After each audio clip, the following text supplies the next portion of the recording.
తెచ్చావయ్యా? నువ్వేదో పెట్టి పూడ్చి మట్టి కప్పాడప్పుడు. అవును, ఇంతకీ నువ్వేమిటి లోపల పెట్టి మట్టి కప్పింది? అది మామిడి టెంక పాతానయ్యా. మామిడి టెంక? మామిడి టెంక అంటే మామూలు మామిడి టెంక కాదు, మూజువీడి రకం. మన ఇంట్లో మామిడి చెట్టు లేదు కదా, పైగా రసాలు. అసలు మామిడి మొక్క ఇంట్లో ఉంటే మంచిదని చెప్పారు, అందుకే నాటాను. మంచిదే భాగ్యం. నాకు కూడా మొక్కలు పెంచడం అంటే చాలా ఇష్టం. వృక్షో రక్షిత రక్షిత అని చాలా మంచి పని చేశావు. ఉండు, ఒక్క నిమిషం ఉండు. ఆగు, ఏం చేస్తున్నావు? ఎందుకు తవ్వుతున్నావు? అదే గాలి తిరిగి ఏమన్నా ఐరన్ ఓరు పడుతుందేమోనని. అది కాదే భాగ్యం, నువ్వు మామిడి టెంకన సరిగ్గా నాటావో లేదో, కొంప తీసి తల్ల కిందలో నాటావనుకో ఏర్లు పైకొచ్చి కాయలు భూమిలో కాస్తాయి. అందుకని ఉండదులు. అబ్బా ఆగవయ్యా, నేను సరిగ్గా నాటాను కానీ నువ్వు పిచ్చి పిచ్చిగా తవ్వకు. ఈ రాడు లోపల టెంకకి తగిలితే అసలు మొలకే రాదు. అది కాదే భాగ్యం, నువ్వు ఆశపడి నూజు విడి రకాన్ని నాటావు. సరిగ్గా నాటితే పర్వాలేదు, లేకపోతే మొక్కే రాదు. అందుకని ఒకసారి చెక్ చేస్తానే. అబ్బా నువ్వేం చెక్ చేయొద్దులేవయ్యా, వెళ్ళు లోపలికి వెళ్ళు. సరేలే, నువ్వు కూడా వెళ్ళి కాళ్ళు చేలు కడుక్కురా. ముందు నీళ్లు పోయి టెంకకి. నేను పోస్తానులేవయ్యా, మామిడి టెంకకి నీళ్లు పోస్తే అది కుళ్ళిపోతుంది, మొలకొచ్చాక అప్పుడు పోయాలి. ఓహో అలా వెళ్ళవయ్యా, వెళ్ళు. అమ్మో, ఈయన గనక చూశాడంటే కొంపలు అంటుకుపోయాయి. దేవుడా,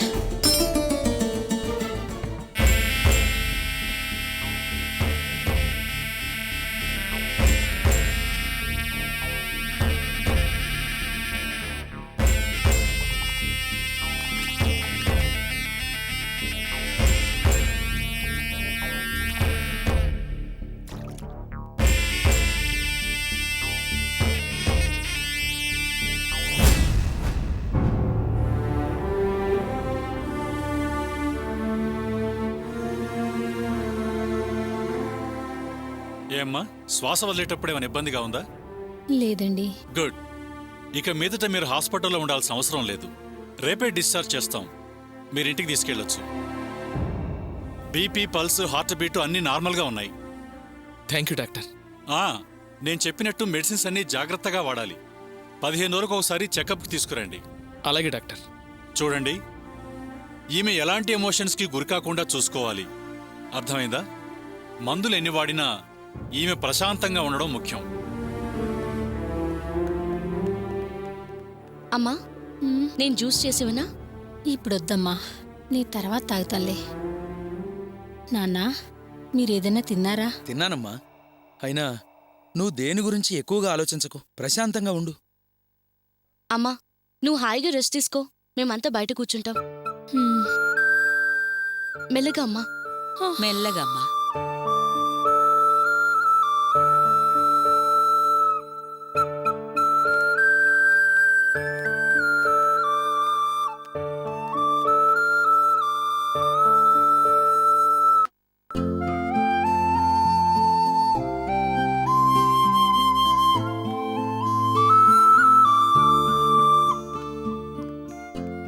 అమ్మ రేవతి, మన అనుకున్న బంధువులు, స్నేహితులు అందరూ వచ్చారు. కాని రక్తమిచ్చి మీ అమ్మను కాపాడిన మీ ఆయన మాత్రం రాలేదేంటమ్మా? ఆయన అమ్మ ప్రాణాలు కాపాడడానికి రక్తం ఇచ్చారు, కానీ ఈయన ఆయన్ని రక్తం వచ్చేలా కొట్టి పంపించారుగా. ఎలా వచ్చి చూస్తారు? ఆయనకి కాస్త రోషం ఉంటుంది కదా. ఏమ్మా, ఏదో మీ నాన్నకి ఆ విషయం తెలియక ఆవేశంలో తప్పు చేయొచ్చు, చేయి చేసుకుని అవమానపరచొచ్చు. అందుకని ఇంకెప్పటికీ అలాగే ఉంటారా? కలవరా? దానికి పరిష్కారం ఉండదా? ఏదో చిన్నతనం ప్రేమించుకున్నారు, అందర్నీ కాదని పెళ్లి చేసుకున్నారు. అందుకని మీ అమ్మా నాన్నకు కోపం వచ్చింది. వాళ్ళకే కాదు, మాకు కోపం వచ్చింది. ఈరోజు మీ అమ్మ ఆరోగ్యం బాగోలేకపోతే మళ్ళీ అందరం కలిసాం కదా. మీ అమ్మ నిన్ను చూడాలనుకుంది, నువ్వు వచ్చావు. అంతా సంతోషపడ్డాం. ఆపరేషన్ కూడా చక్కగా జరిగింది. అందరూ ఆనందంగా కలిసిపోవడం మంచిదమ్మా. చూడు మాధవరావు, నీకేమైనా 2-3 పిల్లలున్నారా? ఉన్నది ఒకే ఒక్క కూతురు. దాన్ని వదులుకుని ఉండగలమా? నీ కొడుకైనా అల్లుడైనా రేవతి భర్తే కదా. నీ తర్వాత ఆస్తి, మంచి చెడ్డలు చూసుకోవాల్సింది అతనే కదా. చాలు! ఇక ఆపుతారా మీ మాటలు? అందరూ కలిసి కూడబలుక్కొని ప్లాన్ వేసి మెల్లగా దీన్ని నా ఇంట్లోకి చేర్చాలని చూస్తున్నారేమో. హ్, ఏదో నా భార్య ఆరోగ్యం బాగోలేక దాని ప్రాణం కాపాడడం కోసం దీన్ని తీసుకురావడానికి ఒప్పుకున్నాను. అంతేగాని దీన్ని అడ్డం పెట్టుకుని వాణ్ణి నన్ను కలపాలని చూశారో అది జరిగే పని కాదు. హే, వాడెంత, వాడి బతుకెంత? నా జీవితంలో నేను ఎంతమందిని చూడలేదు, ఎంత పెద్ద రౌడీల్ని మెయింటైన్ చేయలేదు. కానీ వాళ్ళ నమ్మించి గొంతుకొచ్చేవాడిని నేను ఇంతవరకు చూడలేదు. అలాంటి నమ్మక ద్రోహిని నేను క్షమించడం, నా ఇంటికి రానివ్వడం, నేను కలిసిపోవడం, హ, అది ఎన్నటికీ జరగని పని. వాడు ప్రేమించి పెళ్లి చేసుకుంది నిజంగా దీనికోసం కాదు, దీని వెనకున్న డబ్బు కోసం. అందుకే ప్లాన్ ప్రకారం నా ఇంట్లో డ్రైవర్గా చేరి దీని దగ్గర మంచిగా నటించి దీని మనసులో స్థానం సంపాదించి ఆ తర్వాత దీనిలో ఆశలు రేపి ప్రేమ నూరిపోసి మాయ చేసి దీన్ని లేపికెళ్ళి పెళ్లి చేసుకున్నాడు. చాలే ఆపండి. అంతా మీకు తెలిసినట్టుగా మాట్లాడుతున్నారు. మీరనుకున్నట్టుగా నా భర్త ఏం మోసగాడు కాదు. ఆయన అవమానించాలని మా ప్రేమని తక్కువ చేసి మాట్లాడకండి. మీకు తెలిసిందల్లా డబ్బు డబ్బు డబ్బు అంతే. అంతవరకే తెలుసు. ప్రేమ, ఆపేక్ష, అనురాగాల గురించి మీకేం తెలుసు? మీరనుకున్నట్టు ఆయనేం నా వెనకాలన్న ఆస్తిపాస్తులు చూసి నన్ను ప్రేమించలేదు. మీ ఊహ తప్పు. అసలు నేను హాస్పిటల్ నుండి ఇంటికి వెళ్ళగానే ఏం జరిగిందో మీకు తెలుసా? మా అత్తయ్య మా ఆయన్ని, ఒరే నువ్వు వెళ్ళోసారి మీ అత్తగారిని చూసిరారా అంది. ఆ మాటకు ఆయన ఏమన్నారో తెలుసా? ఇలాంటి సమయంలో నేను వెళ్ళి చూస్తే సమయం చూసి ఆస్తిపాస్తుల మీద ఆశతో మెల్లగా కలవడానికి వచ్చారంటారని. అలాంటి మాట అనిపించుకోవడం నాకు ఇష్టం లేదు, నేను వెళ్ళను అని ఆయన చెప్పేశారు. కావాలంటే మీరు వెళ్ళండి, నేను రాను అన్నారు. నేను కూడా మా మామగారిలా ఆస్తి అంతస్తు సంపాదించి ఆయనతో సమానంగా ఎదుగుతానో అప్పుడే వాళ్ళని కలుస్తానో అన్నారు. అప్పుడే నాకు గౌరవ మర్యాదలుంటాయి, అందాక రాను అన్నారు. అలాంటి మనిషినా మీరు ఇన్ని మాటలు అంటున్నారు? తెలిసి తెలియకుండా అన్యాయంగా మాట్లాడకండి.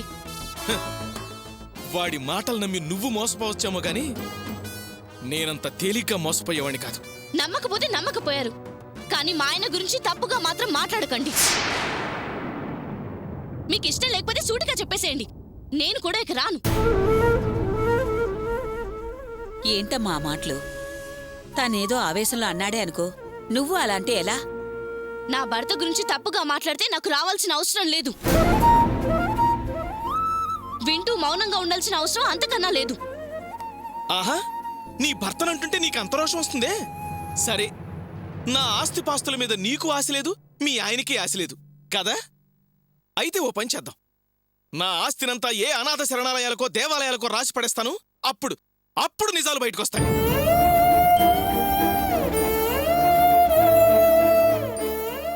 అయ్యయ్యో, తండ్రి కూతురు ఇలా మాట్లాడుకుంటే ఎలాగా? మీ నాన్నేదో అన్నాడని నువ్వు మాటకి మాట అంటే ఎలాగమ్మా? కాసేపు మాట్లాడకుండా ఊరుకుంటే సరిపోతుంది కదా. చూడమ్మా, నువ్వింటికి రానంటే మీ అమ్మకి తోడెవరుంటారు? నువ్వలా అనకూడదమ్మా. అది ప్రాణాలన్నీ నీ మీదే పెట్టుకుని బతుకుతోంది. అలా ఇంకెప్పుడు అనకమ్మా.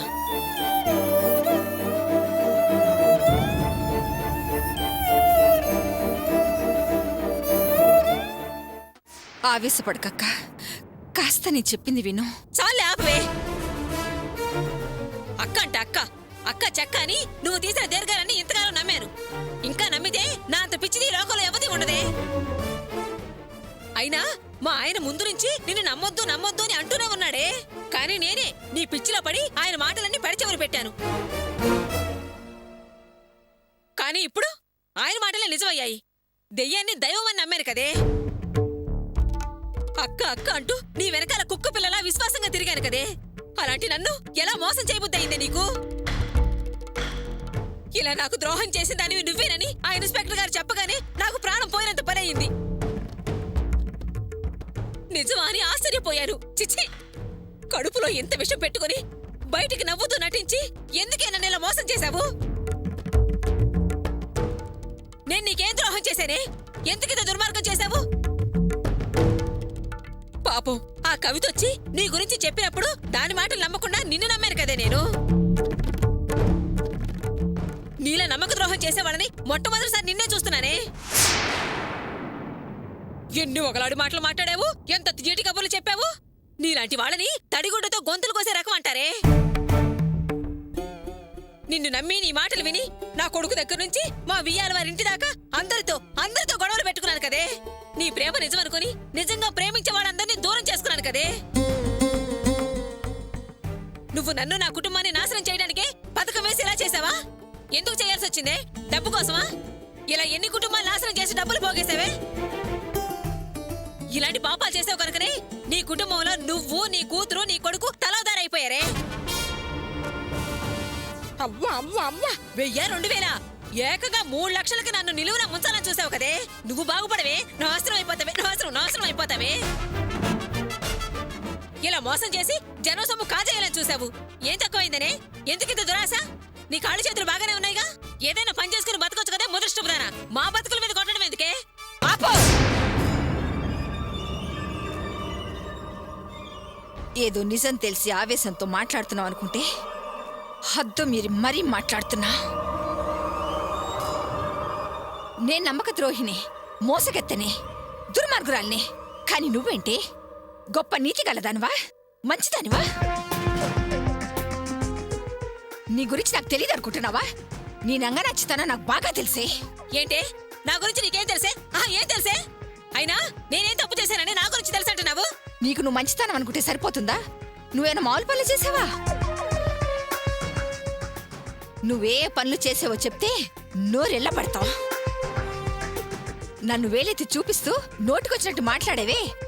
నువ్వే పనులు చేసావో చెప్తాను, విను. చెప్పవే, చెప్పు. నేనేం చేశానో చెప్పవే. నేనేదో నమ్మక ద్రోహం చేసినట్లు ఓ తెగ రెచ్చిపోతున్నావే. నువ్వు పవిత్రమైన తల్లి ప్రేమను అడ్డం పెట్టుకుని గోపికి ద్రోహం చేయలేదా? గోపి జీవితం నాశనం చేయలేదు? నీ కడుపున పుట్టిన బిడ్డల క్షేమం మాత్రమే కోరి స్వార్థంతో వాళ్ళని మాత్రమే అభివృద్ధిలోకి తేవాలని 8 సంవత్సరాలకి అతన్ని మెకానిక్ పనిలోకి పంపించలేదా? అతని శ్రమని దోచలేదా? అతని రక్తాన్ని జలగలాగా పీల్చలేదా? నీ బిడ్డల కోసం కష్టపడ్డ గోపి నీ కన్న కొడుకు వాసు తప్పు చేశాడని ఒక దెబ్బ కొడితే నా కొడుకు మీద చేయి చేసుకోవడానికి నువ్వెవడరా అని నువ్వు నా కొడుకు కాదని చెప్పి అతని గుండె పగిలేలా చేసి నీ నుండి దూరం చేయలేదా? నీ బిడ్డలకు ఆస్తి సంపాదించి పెట్టాలని అతని భార్య నగలు పెట్టి నువ్వు నీ పేరుతో స్థలం కొనలేదా? అది మంచి పనే. అతను ఏ మార్చటం కాదా? నువ్వు చేసిన మోసాల ముందు నేను చేసింది ఎంతే. నీ సొంత వాళ్ళని నువ్వు దగా చేసావు కదా, మరి నిన్నేమనాలి? అసలు ఆ పనులు నేనేం చేశానా? నువ్వే కదే నాతో చేయించావు. సాఫీగా సంతోషంగా సాగే మా కుటుంబంలో ఇలా తంపులు పెట్టింది నువ్వే కదే. అవును, నేనే చేయించాను. నేను చేయించడంలో కారణం ఉందే.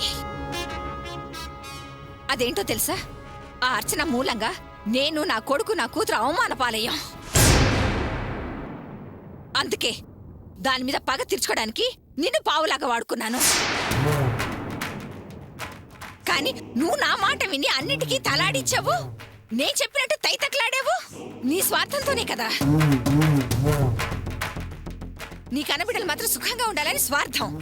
అది దుర్మార్గం కాదా? మరిప్పుడు చెప్పు, నువ్వు చెడతానవా నేను చెడతానా?